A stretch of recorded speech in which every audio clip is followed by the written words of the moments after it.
je penserai à toi. Montre-Côte-d'Or, j'adore. Chocolat bouquet d'or, offrez du plaisir. Toi aussi, c'est la première fois? Bah oui, c'est la première fois. Ne vous inquiétez pas, le Nikon F401 a un ordinateur qui fait la mise au point et qui maîtrise automatiquement toutes les conditions d'éclairage. Avec le Nikon F401, c'est bon dès la première fois. Et la deuxième?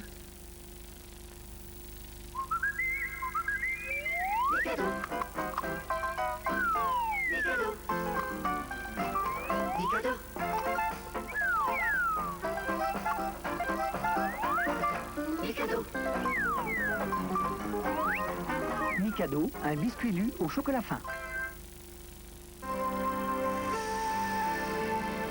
Les prud'hommes sont votre justice. Votez le 9 décembre.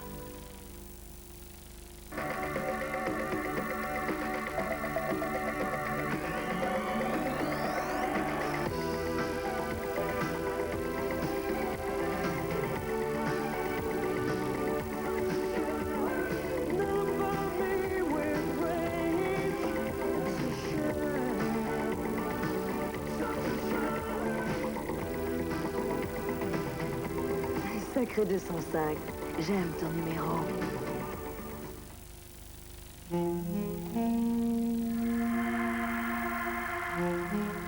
Nectar de Jacques Vabre, couleur intense, arôme intense.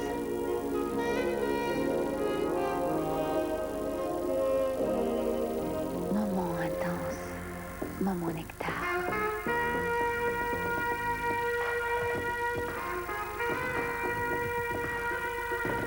Nectar de Jacques Vabre.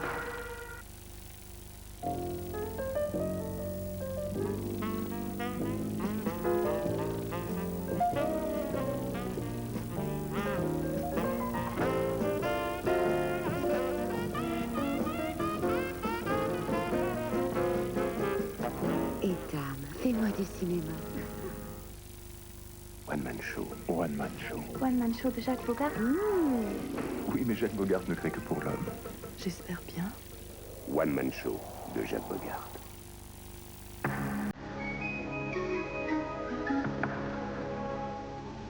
L'Association des artistes contre le sida a besoin de vous pour soutenir la Fondation pour la recherche médicale dans sa lutte contre le sida.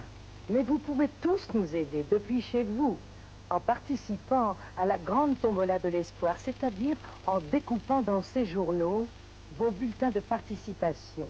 Des lots somptueux sont à gagner.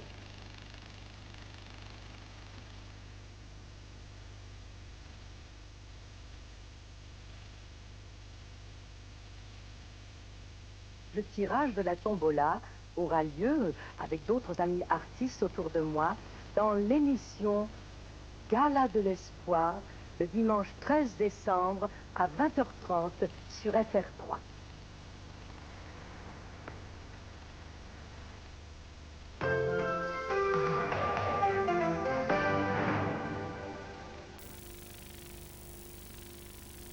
L'énigme la plus célèbre des annales policières et judiciaires.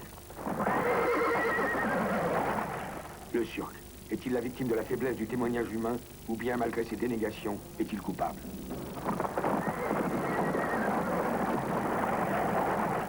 Vous n'allez pas seulement vous comporter en spectateur, mais en juré.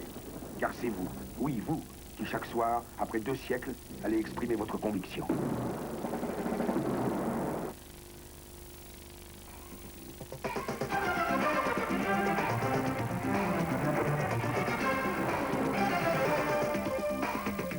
Soir 3, Jacqueline Alexandre. C'est signé, Ronald Reagan et Mikhaïl Gorbatchev se sont engagés par traité à détruire leurs missiles nucléaires intermédiaires installés en Europe. François Mitterrand applaudit des 2 mains l'initiative américano-soviétique et désapprouve les réserves exprimées par Raymond Barre. Fin du voyage de Jacques Chirac dans le Nord-Pas-de-Calais, priorité des priorités à l'emploi, au TGV Nord et à l'Eurotunnel. Expulsion effective ce matin de 14 opposants au régime iranien et de 3 Turcs. Le gouvernement juge une telle mesure nécessaire au maintien de la sécurité en France. Bonsoir. Journée historique à Washington, peu avant 20h, heure française, Mikhail Gorbatchev et Ronald Reagan ont signé le traité sur le démantèlement des euromissiles. Une première mesure qui pourrait en appeler d'autres, comme l'ont laissé entendre dès ce soir le numéro 1 soviétique et le président américain. Tout de suite, nous retrouvons nos envoyés spéciaux à Washington. À vous, Gérard Saint-Paul.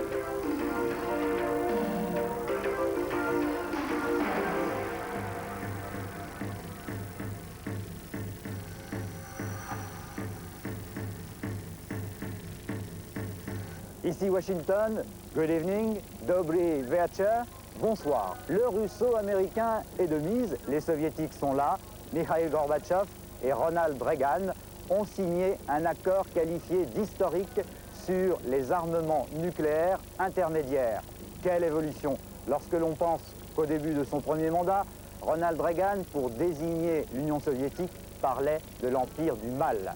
Mais Mona Interman nous retrace cette signature, tout d'abord, pour commencer ce reportage. Ladies and gentlemen, the President of the United States and the General Secretary of the Central Committee of the Communist Party of the Soviet Union. Pour la première fois dans l'histoire de l'humanité, deux ennemis acceptent de détruire des armes faites pour la guerre. Moins de 4% des potentiels, mais le symbole est immense. SS-20 soviétiques, Pershing et Cruise américains seront démantelés dans les 3 ans, sous vérification réciproque jusqu'à l'an 2000.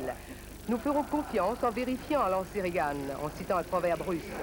Mais c'est exactement ce que nous voulons, a rétorqué Gorbatchev.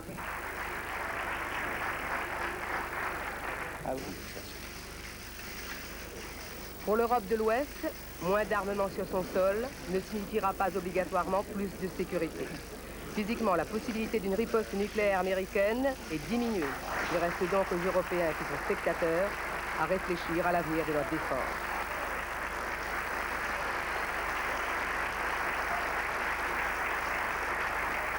Le président américain cite Tolstoï. Il faudra du temps et de la patience, dit-il, pour que l'URSS et l'Amérique aillent plus loin, pour que la paix s'étende sur toute la surface du globe.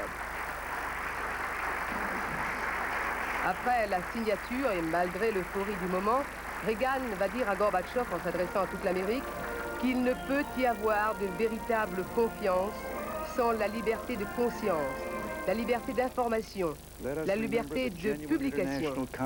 Cet arbre de Noël, symbole de la paix, restera allumé tout au long du sommet pour nous exhorter à respecter nos promesses de paix.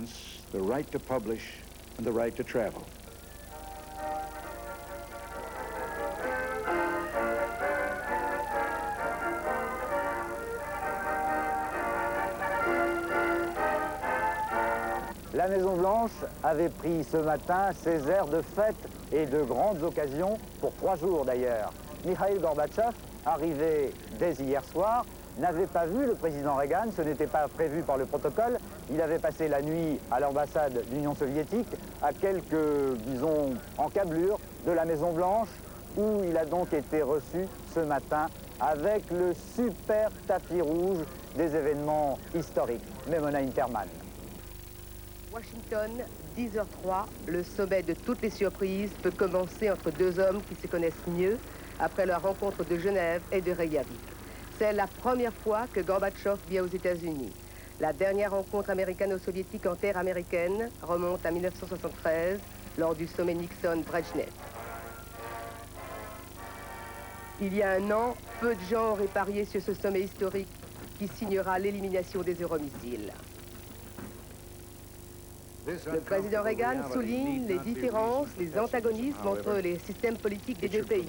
Mais ce ne doit pas être un prétexte, dit-il, au pessimisme. Au contraire, c'est un défi pour passer de la confrontation à la coopération. Le président Reagan ajoute que son espoir, c'est que dans les jours qui viennent, nous fassions, dit-il, des progrès pour conclure un accord qui réduirait les arsenaux centraux des deux pays de 50%.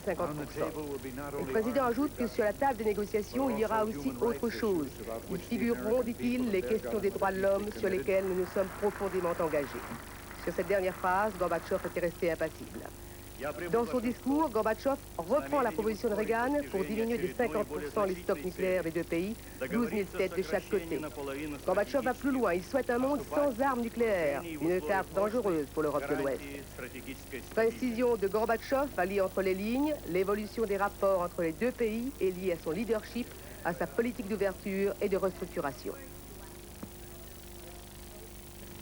Toute une classe, toute une catégorie d'armement nucléaire va donc en principe aller à la casse, à la ferraille. Il a fallu, pour arriver à ce résultat, une longue et lente évolution.